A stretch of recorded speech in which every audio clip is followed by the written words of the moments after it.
on a une classe très haute et une classe très basse. Entre les deux, il n'y a rien. Voilà pourquoi il ne peut pas avoir de corps important dans ce pays. Et donc cette désobéissance civile viserait qui?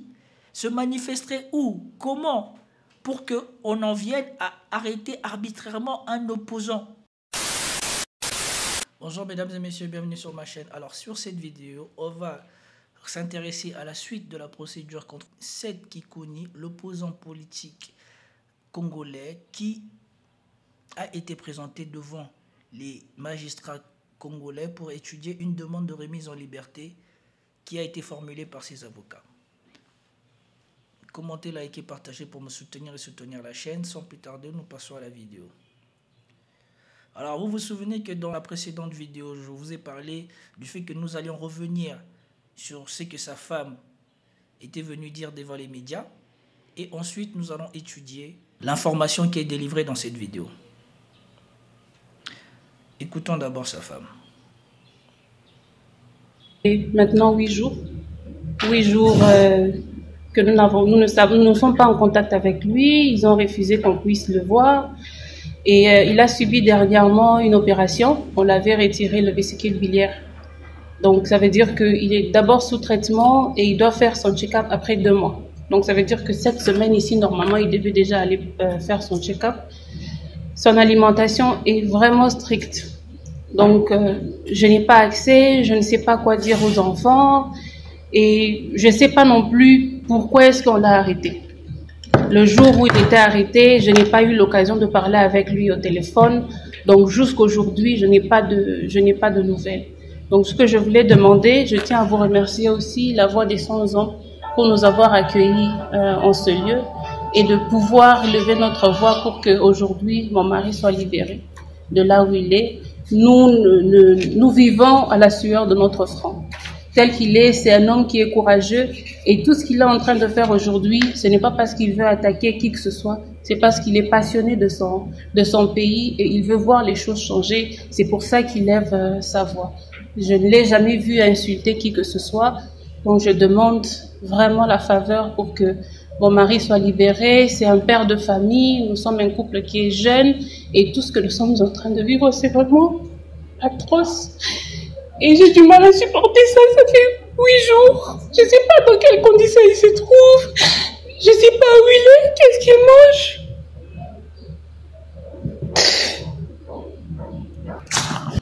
Moi, cette vidéo, je ne vais pas accabler la femme de Seth Kikouni parce qu'elle est dans son rôle. Elle a perdu son mari dans des conditions arbitraires et donc probablement que ça a un impact significatif sur sa vie et sur celle de ses enfants. Et surtout que si c'est avéré et que son état de santé est celle qu'elle décrit, ça peut probablement engendrer des problèmes sur le futur qui impactera encore plus sa vie privée. Ce qui me pose problème, c'est toute la mise en forme ici, dans cette vidéo. Tous ces gens-là qui viennent s'asseoir autour d'elle, tous ces gens-là qui lui donnent la parole, qui le filment pour le diffuser sur les réseaux sociaux, ça c'est tout ce qui ne va pas avec le Congo actuel. Seth Kikouni est un homme politique congolais. Ce n'est pas le premier homme politique congolais à finir en prison. Et le fait que vous ne vous battez pas sur le terrain des idées et sur le terrain de la procédure, sur le terrain judiciaire, c'est ça qui déjà sonne la défaite de toute la démarche, y compris de lui-même, Seth Kikouni. Le fait que les gens pensent que, au lieu d'interpeller le gouvernement, de demander pourquoi il a été arrêté et surtout de réclamer, de faire du sitting, de montrer que son poids politique, d'aller faire du sitting, non. Au lieu de ça, vous prenez sa femme, vous la mettez dans une mise en scène pitoyable devant le monde entier pour qu'elle pleure. Pourquoi? Si on a des preuves qu'il a subi toutes ces interventions et que son état de santé nécessite qu'il ne soit pas mis en détention dans des conditions qui pourraient détériorer sa santé, montrez les documents médicaux, montrez que vous avez transmis les documents médicaux aux gens qui le détiennent, parce que comme ça, vous avez une assurance que comme quoi, s'il lui arrive quelque chose, ils ne pourront pas dire qu'ils ne savaient pas. Mais ce spectacle est vraiment la chose qui rend le Congo RDC pitoyable et qui rend le parti de Seth Kikouni et de tous ceux qui entourent cette femme, je ne sais pas quelle communication ils ont essayé de faire ici, c'est pitoyable. Et ce n'est pas la première à avoir fait ça. C'est de coutume dans notre pays de confondre l'état de droit avec un royaume ou un état arbitraire. À partir du moment où on a arrêté Seth Kikouni, ce n'est plus en faisant des vidéos, en interpellant le président, que vous contribuez à vous faire respecter. Au lieu de ça, vous ne faites que confirmer que vous n'êtes pas dans un état de droit. Et que cela ne changera probablement pas. Puisqu'au lieu d'appeler des magistrats, au lieu de demander à ce que la procédure soit accélérée ou alors soit vraiment regardée de près sur les conditions de détention, sur les motifs de son arrestation, vous venez là mettre sa femme en spectacle où elle pleure. Pour que ça change quoi? Et en plus de ça, je lis maintenant que les gens se moquent d'elle sur les réseaux sociaux. Et en cela, même si j'ai de la sympathie pour ce qui arrive à cette famille, je suis totalement en désaccord avec ce spectacle. Et je plains et surtout j'encourage tous mes compatriotes ou j'encourage tous les Congolais à se réveiller. Soit disons maintenant vous êtes dans un état de droit, soit disons maintenant vous votez. Vous savez que vous avez la capacité de voter, c'est lui qui va vous représenter. Et vous n'avez pas le choix d'un côté, puisqu'on vous a vendu la démocratie sans que vous soyez outillés pour comprendre comment la démocratie peut vous profiter. Ceux qui vous ont rendu la démocratie, ils sont en avance sur l'utilisation de la démocratie pour vous contrôler. Vous vous êtes précipité dans ça et vous vous êtes enchaîné vous-même. Car désormais, tous ceux qui prennent le pouvoir sont garantis de faire 2 mandats. Parce que vous n'avez aucun moyen de leur empêcher de faire cela. Et donc, au lieu de jouer le jeu et de comprendre cela et de renverser les choses à votre faveur, vous êtes là à implorer la pitié. Depuis quand un bourreau a déjà eu pitié de son obligé? Vous vous mettez dans le rôle de l'obligé et il faut arrêter ça. Et maintenant, commentons la vidéo de Seth Kikouni, en tout cas de la procédure judiciaire, de comment ça a été. En République démocratique du Congo, l'opposant Seth Kikouni est toujours en détention. Les juges du tribunal de Kinshasa ont rejeté sa demande de liberté provisoire. Arrêté le 2 septembre dernier dans ses bureaux à Kinshasa, sa famille et son parti se disent inquiets. Les précisions de notre correspondante Aurélie Bazaraki-Bangoula. Une photo de Seth Kikouni entouré de ses avocats a été publiée sur les réseaux sociaux. C'est la première fois que l'opposant apparaît depuis son arrestation. Alors lundi, les juges du tribunal de Kinshasa-Gombe ont rejeté la demande de liberté provisoire de l'opposant. Sa détention est donc prolongée de 15 jours. Ses avocats ont fait appel de cette décision. Ils se disent inquiets pour sa santé et expliquent qu'avant son arrestation, Seth Kikouni a subi une intervention chirurgicale et qu'une prise en charge médicale sérieuse est nécessaire. De son côté, le parquet poursuit son enquête. Les autorités judiciaires n'ont pas encore communiqué officiellement les motifs de l'arrestation de Seth Kikouni. Mais selon ses avocats, la justice lui reproche d'avoir incité à la désobéissance civile et de propager de faux bruits. En cause, ses prises de parole lors d'un colloque qui s'est tenu à Lumumbashi, des propos jugés séparatistes par certains au sein de la majorité au pouvoir. Alors de son côté, l'opposition dénonce l'arrestation de Seth Kikouni. Elle accuse les autorités de Kinshasa de vouloir, je cite, faire taire les voix discordantes. Alors, vous venez d'attendre le résumé de ce qui a été dit ici. Et donc ici, je vais vous montrer une photo du monsieur en question. Voici une photo de lui qui traîne sur Internet. Regardez son visage. Vous voyez que son visage est sans marque. Et voici une photo de lui récemment, lors de cette audience. Et vous voyez que désormais, sur son visage, apparaît une cicatrice en bas de l'œil droit, si je ne me trompe pas. Et donc, ce qui prouve que sa détention ne s'est pas passée dans des conditions légales, ou en tout cas dans des conditions satisfaisantes, on va dire ça comme ça. Donc là, c'était une photo de lui de près, parce qu'on peut aussi apercevoir... Le voici ici avec ses avocats, d'accord? Et donc, maintenant, revenons et analysons cette information. En République démocratique du Congo, l'opposant Seth Kikuni est toujours en détention. Les juges du tribunal de Kinshasa ont rejeté sa demande de liberté provisoire. Arrêté le 2 septembre dernier dans ses bureaux à Kinshasa, sa famille et son parti se disent inquiets. Les précisions de notre correspondante Aurélie Bazara-Kibangula. Une photo de Seth Kikuni entouré de ses avocats a été publiée sur les réseaux sociaux. C'est la première fois que l'opposant apparaît depuis son arrestation. Alors lundi, les juges du tribunal de Kinshasa-Gombe ont rejeté la demande de liberté provisoire de l'opposant. Sa détention est donc prolongée de 15 jours. Ça, c'est l'une des choses que je ne comprends pas avec le pouvoir judiciaire du Congo. Pourquoi est-ce que dans ce pays, où il y a et surtout dans cette ville de Kinshasa, où il n'y a qu'un seul aéroport international, on ne peut pas remettre en liberté provisoire ou en liberté surveillée une personne comme celui-ci qui, à cause de sa soi-disant renommée politique ou de sa stature politique, ne pourrait pas passer inaperçu. Qu'est-ce qui empêche? Quels sont les motifs qui justifient qu'on prolonge sa détention étant donné qu'il a déjà été détenu au moins plus de 5 jours? Et on vous dit qu'il va y avoir une prolongation. C'est là que vous voyez les limites de ce pays et le mal de ce pays.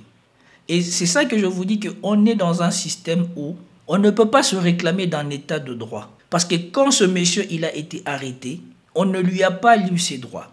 On n'a pas communiqué pourquoi on l'a arrêté. On n'a pas laissé ses avocats savoir pourquoi il a été arrêté.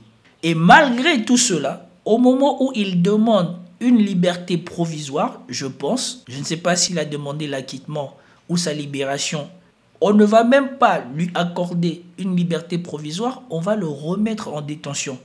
Et surtout que, sur son visage, on voit les preuves que sa détention ne s'est pas faite dans des conditions respectueuses des droits fondamentaux des prisonniers ou des détenus. Ses avocats ont fait appel de cette décision. Ils se disent inquiets pour sa santé et expliquent bien qu'avant son arrestation, Seth Kikuni a subi une intervention chirurgicale et qu'une prise en charge médicale sérieuse est nécessaire. De son côté, j'espère que quand cette journaliste dit que ses avocats expliquent, ça veut dire qu'ils viennent avec des preuves concrètes qui justifieraient que son état de santé nécessite des conditions de détention particulière ou qu'il soit mis en liberté pour pouvoir bénéficier des soins nécessaires à sa bonne santé. Parce que si on vient là, dans une procédure pour demander la libération de quelqu'un, soi-disant parce que ses conditions de santé ne lui permettent pas d'être détenu, et qu'on vient là pour expliquer et non pas pour démontrer, franchement, je dirais que ce pays-là marche sur la tête. J'espère sincèrement que c'est juste de la mauvaise sémantique de cette journaliste et qu'on n'en est pas là. Et que ces avocats ne sont pas venus expliquer, mais démontrer qu'il était nécessaire qu'il soit libéré. Le parquet poursuit son enquête. Les autorités judiciaires n'ont pas encore communiqué officiellement les motifs de l'arrestation de cette Kikuni. Donc, le parquet présente la personne pour qu'on détermine s'il doit être remis en liberté ou pas, sans toutefois présenter les raisons pour lesquelles ils voudraient, eux, qu'il continue à rester en détention. Surtout que quand on est venu l'arrêter, il n'y avait pas menace de fuite de cette personne. Non mais, je désespère. Et si vous êtes comme moi, si vous aimez tant soit peu ce pays, vous devez désespérer comme moi. Et vous devez contribuer à ce que cette vidéo soit diffusée de façon élargie pour que l'on comprenne que ce pays ne peut pas avancer dans cet état. Vous ne pouvez pas avoir un pouvoir en place. Moi, je ne critique même pas la politique qu'ils font parce que leurs résultats ne sont pas à la hauteur des ambitions qu'ils semblent avoir.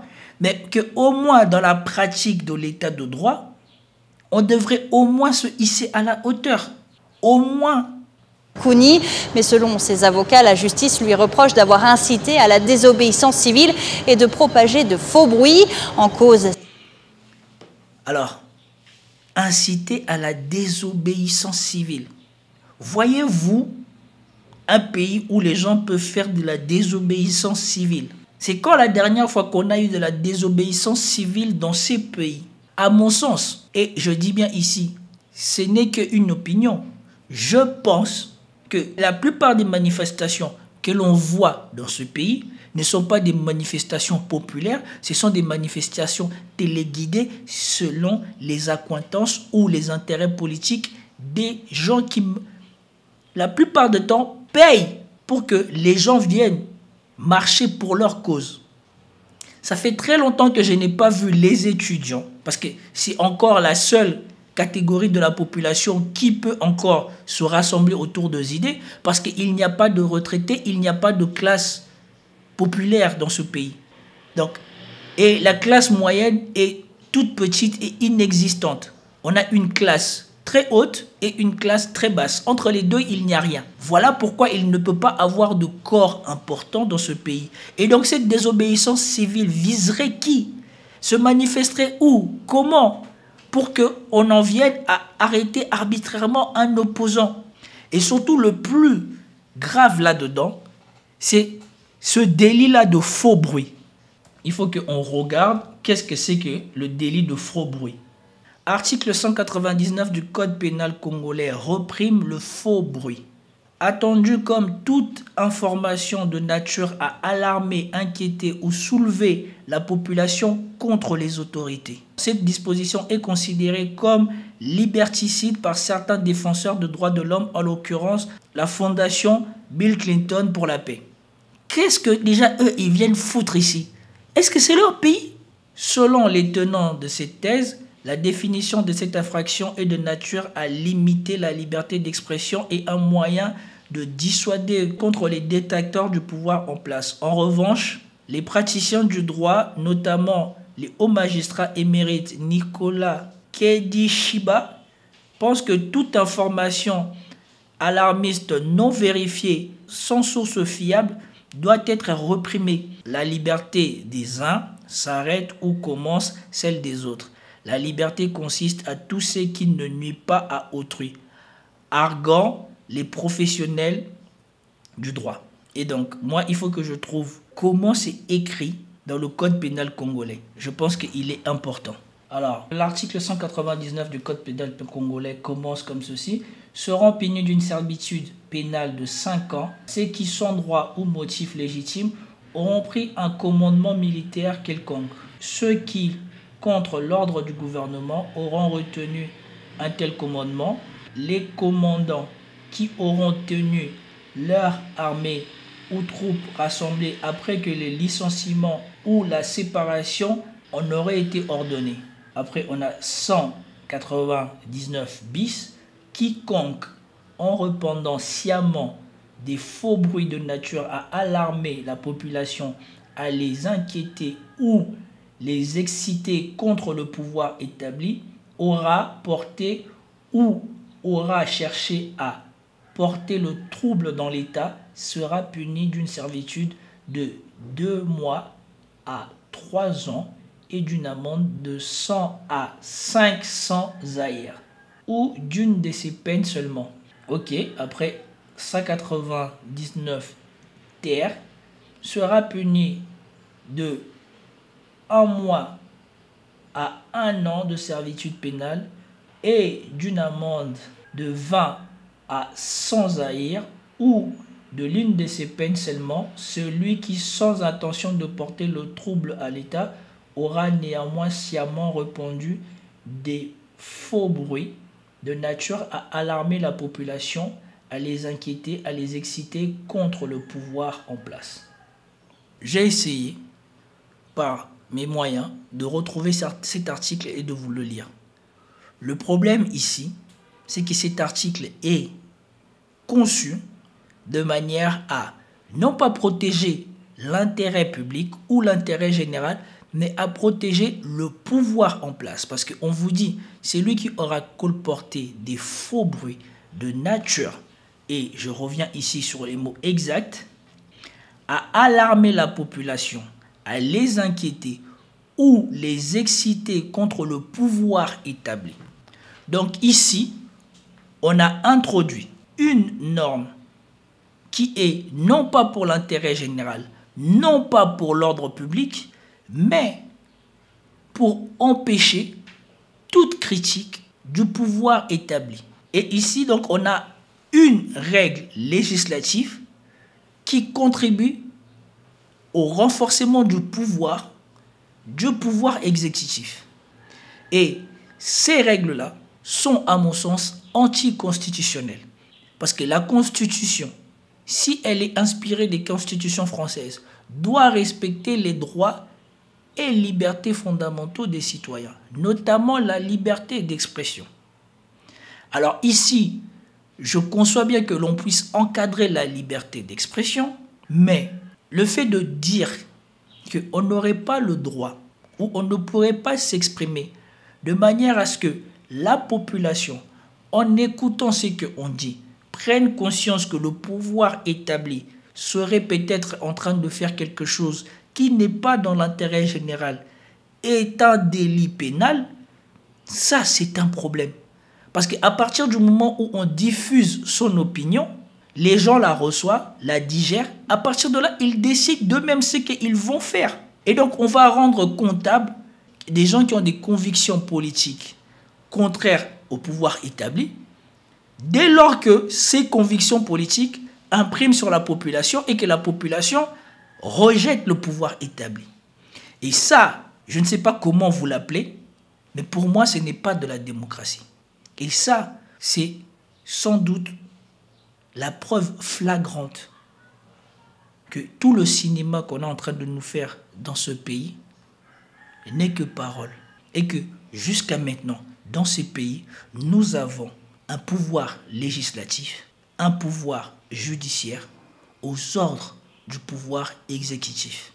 Il n'y a pas d'équilibre du pouvoir, il n'y a pas de garantie des droits du citoyen dans ce pays. La simple existence de cet article 199 du Code pénal de la République congolaise constitue cela. C'est la preuve flagrante que nous ne sommes pas dans un état de droit. Et moi, ça ne me dérange pas tant qu'on l'accepte et qu'on dit que voilà, nous ne sommes pas dans un régime démocratique, nous ne sommes pas dans un état de droit, nous sommes dans un régime autocrate, nous sommes dans un régime fort, nous sommes dans un régime dictatorial. Ce n'est pas un mal tant que les gens ils savent à quoi s'attendre. Mais vous ne pouvez pas dire aux gens qu'ils sont en démocratie si concrètement vous n'avez pas les acquis, la pratique démocratique. Et donc, c'était tout pour cette vidéo. J'espère que vous avez apprécié. Si vous avez apprécié, commentez, likez, partagez et je vous dis à plus tard. Peace out.